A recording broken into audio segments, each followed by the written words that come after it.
इस अवसर पर तमाम विस्थापित प्रभावित मोर्चा के तत्वाधान में हमारे गार्जियन बड़े भाई झारखंड के कैबिनेट मंत्री श्रद्धेय राधा कृष्ण किशोर जी, जो पूरे झारखंड का भार इनके कंधों पर है, आज इस छोटी जगह पर आकर के निश्चित रूप से ये अवगत करा दिए हैं कि पार्टी को किस हद तक मजबूत करना है, कहां पहुंचाना है। और इन्होंने पत्राचो जब आए थे और अम्बा प्रसाद को आश्वासन दिए थे कि जहां भी कोई कार्यक्रम हो, चाहे इरफान अंसारी जी भी बोले थे कि पार्टी को मजबूत करने के लिए चाहे केरल का किसी भी सुदूरवर्ती गांव हो या कस्बा हो, मोहल्ला हो, जहां जरूरत पड़ेगा, जब भी हमरा जरूरत पड़े हमरा खबर करना, वहां चले आए। ये दर्शाता है कि ये छोटी सी जगह पर बड़गांव तो ऐसे छोटी जगह नहीं है, ये बहुत बड़ी जगह हो गया, झरिया धनबाद का बाप हो गया। और यहाँ पर आए हैं क्योंकि माननीय मुख्यमंत्री के नेतृत्व में जो हमारा अबुआ सरकार बना है, तो उसमें सेकेंड स्थान के रूप में हमारे वित्त मंत्री माननीय राधा कृष्ण किशोर जी को आता है। इस चलते मैं आप लोगों की तरफ से तहे दिल से इनको स्वागत करता हूँ, अभिनंदन करता हूँ। बड़गांव के धरती पर सब लोग ताली बजा करके स्वागत कीजिए। माता बहनों से निवेदन है कि आप लोग अतिथि को तालियों से स्वागत कीजिए। आप लोग का ताली ही इनका स्वागत का ही होगा। माननीय मंत्री महोदय के साथ आज आई हुई है हमारी विधायिका सुपुत्री, पूर्व विधायिका माननीय अम्बा प्रसाद जी, जो राष्ट्रीय सचिव कांग्रेस पार्टी का यहाँ पर सह प्रभारी के रूप में कांग्रेस पार्टी के बनाया गया है। इनको भी आप लोग तो ताली बजाकर स्वागत कीजिए। झारखंड जब से अलग हुआ, जितने बड़े बड़े आंदोलन किए, झारखंड में हमको नहीं लगता इतना बड़ा आंदोलन हुआ होगा। क्या नहीं हुआ। मेरी पत्नी विधायक बनी, यही चिरूडी में धरना में बैठी, गढ़ा ढोड़ा के पानी पी, पैर में उसका सड़ गया और यहीं से जेल चली गई। और जेल गए, उसका राज बदल हो गए। कानून व्यवस्था का क्या मामला है तो आपसे छुपा हुआ नहीं है। रघुवर दास हमारे घर का टेची लेकर के आए थे 5 करोड़ रुपये देने के लिए। मैंने कह दिया कि हमको दुख का रास्ता अपनाना है, सुख का रास्ता अपनाना नहीं है। हमको जनता के लिए लड़ना है और जनता के लिए काम करना है। और हमने हमको ठुकरा दिया। मेरी पत्नी को कितना बोलते रहे, राज्यसभा का वोट देने नहीं जाना है, राज्यसभा का वोट देने में मदद करो, हम तुमको जो है बड़गांव पूरा छोड़ देंगे और पैसा भी देंगे और चीफ सेक्रेटरी से मीटिंग करा देंगे और एनटीपीसी चेयरमैन से मीटिंग करा देंगे। लेकिन हम लोग पार्टी लाइन से हटना नहीं मंजूर किया और हमने हेमंत सोरेन के भाई बसंत सोरेन को वोट देने के लिए हमारी पत्नी वोट देकर के आई। और उसी दिन से हम लोग को केस और मुकदमा के जाल और षड्यंत्र में फंसने स्टार्ट हो गया। तो साथियों, हम लोग क्या किए, क्या नहीं किया, आपसे छुपा हुआ नहीं है। परंतु यहाँ से बड़गांव से चुनाव हारना, इससे बड़ा दुर्भाग्य का बात हम नहीं समझते हैं। अगर पूरे झारखंड में आप पूछ लीजिए, दूसरे राज्यों से, दूसरे जिलों से, बोलता है कि अगर कांग्रेस का कोई सेफ सीट है तो बड़गांव सीट है। परंतु बड़गांव के लोगों को पता नहीं क्या हुआ, बहुत सालों 15 साल का हिसाब मांग रहे थे। तो 15 साल का हिसाब किससे मांगा जाता है? जो नहीं जानता है उसके बारे में आप अच्छी तरह जानते हैं। कोरोना काल में अम्बा प्रसाद अम्बा रसोई चलाई, गरीबों के लिए खाना और 3 बार क्वारंटाइन हुई, लेकिन उसका भी लोग भूल गए। भूलना निश्चित है। 14 दिन में लोग बेटा जवान मरता सब भूल जाते हैं, तो 3 साल 4 साल का तो भूलना लाजमी हो। साथियों, बहुत बड़ा भूल हुआ। पढ़ी लिखी लड़की आज आपके बीच में, हमारे माननीय मंत्री राधा कृष्ण किशोर जी जो आए बड़े भाई, उनके साथ आपकी बेटी मंत्री बन करके यहाँ उपस्थित होती, अगर आप लोग चुप नहीं करते तो। साथियों, वो तो बीत गया, परंतु हौसला हम लोग कमजोर नहीं किए हैं। हमारी बेटी हाथ, मेरी पत्नी, मेरा बेटा अंकित राज, 4 नेता घर में मिले हुए थे आपको, सेवादार। कहीं कहीं फोन उठ जाता था, अंबा प्रसाद को लगाया कर, उसका फोन नहीं लगा, जोगिंदर साहब नहीं लगा, तो निर्मला देवी नहीं लगा, अंकित राज, पूरा 24 घंटा हम लोग एक ही रहते थे। फिर भी पता नहीं कहाँ हमसे चूक हुई, या हमारी बेटी चूक हुई, या आपसे चूक हुई, यह आकलन अब आपको करना है।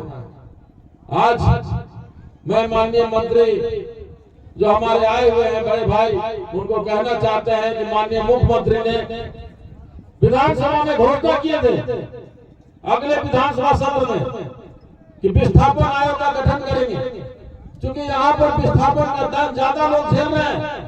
एनटीपीसी जैसा ये कंपनी जो महारत्ना कंपनी कहते हैं, ये लोगों का शोषण कर रही है।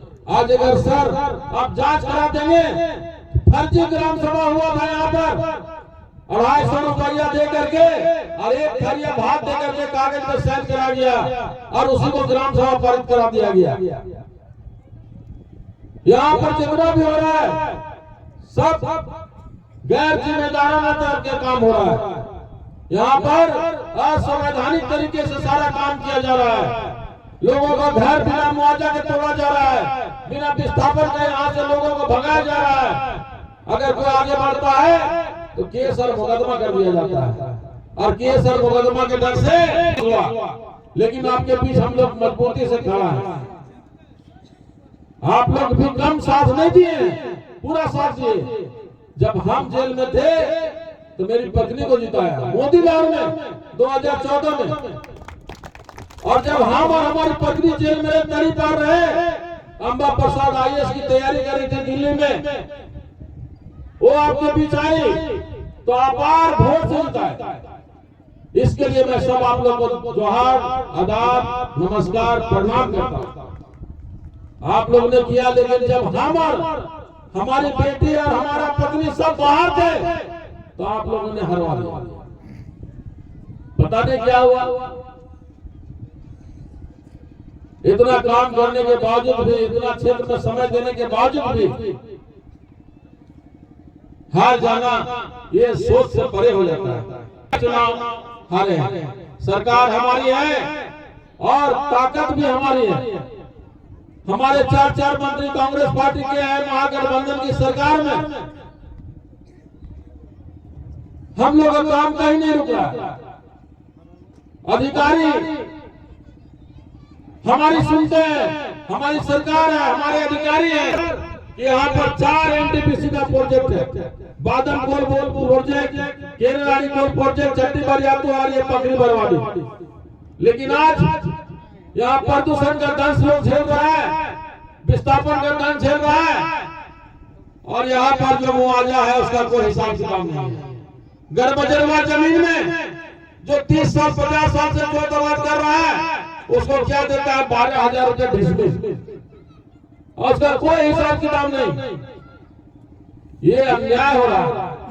मैं कहना चाहता हूं सर कि पिछले विधानसभा सत्र में माननीय मुख्यमंत्री हेमंत सोरेन ने यह भी कहा था कि अब एल एक्ट और सीबी एक्ट नहीं चलेगा, क्योंकि यहाँ एल एक्ट और सीबी एक्ट के तहत जमीन का अधिग्रहण किया जा रहा है। अब 2013 कानून चलेगा जो हमारे राहुल गांधी ने मनमोहन सिंह के सरकार में उन्होंने 2013 कानून को लागू किया था, लेकिन बीजेपी के सरकार ने उसका अमेंडमेंट करा दिया और उसका संकल्प लेकर के आज अमेंडमेंट करके एल एक्ट और सीबी एक्ट के तहत अधिग्रहण किया जा रहा है।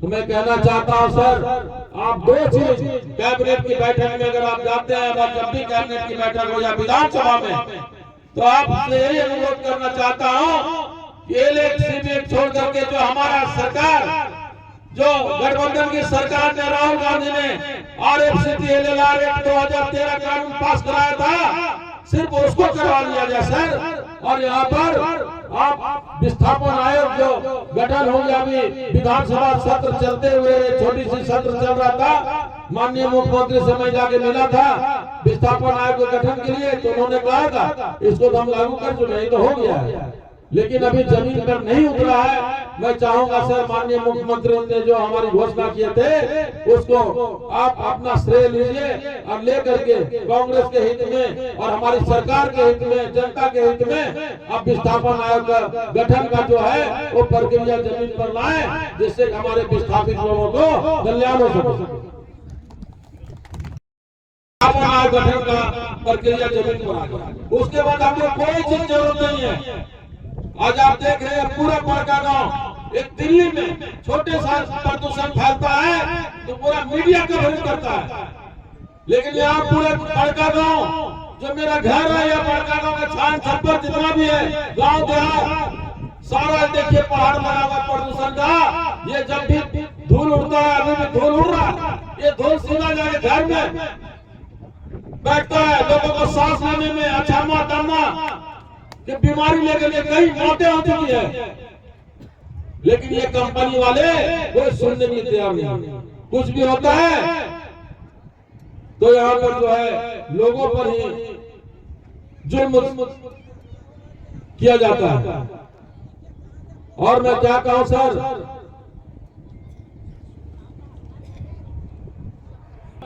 लोगों को जो है कई तरह का आश्वासन दिया गया, प्रदूषण के नाम पर लिखित पहले का जीएम और कंपनी के लोग दिए गए थे, लेकिन प्रदूषण दिया गया है, जबकि इन लोगों के पास लिखित है कट ऑफ डेट 2016 का दिया गया था, वो भी नहीं किया जा रहा है।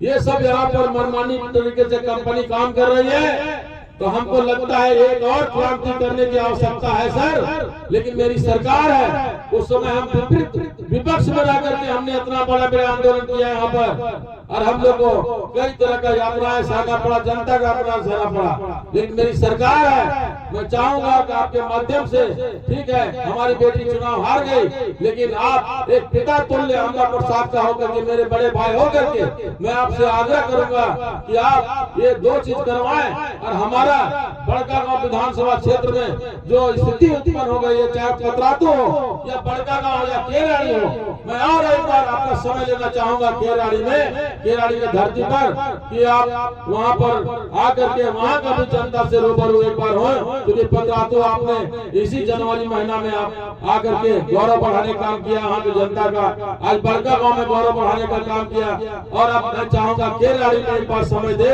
जिससे वहाँ विस्थापित प्रभावित लोगों का समस्या का समाधान हो सके। मैं चाहूंगा सर कि आप माननीय मुख्यमंत्री से बैठ करके ये दो चीज पर ज्यादा फोकस करके यहाँ के जनता का कैसे कल्याण हो, क्योंकि अम्बा प्रसाद ने काफी विधानसभा में मामला उठाई जो आपके संज्ञान में भी है, लेकिन विधानसभा में नहीं जा सकती है। आज पार्टी के काम के लिए कभी बंगाल, कभी केरल, कभी बड़गांव, कभी पतरातू, कभी रांची, पूरे देश में भ्रमण करते ही रहती है। इस चलते मैं चाहूंगा कि आप थोड़ा आशीर्वाद दें और हमारा क्षेत्र को आप सिंचने और संवारने में काम करें। बहुत बहुत धन्यवाद सबको। जोहार, नमस्कार, प्रणाम, आदाब।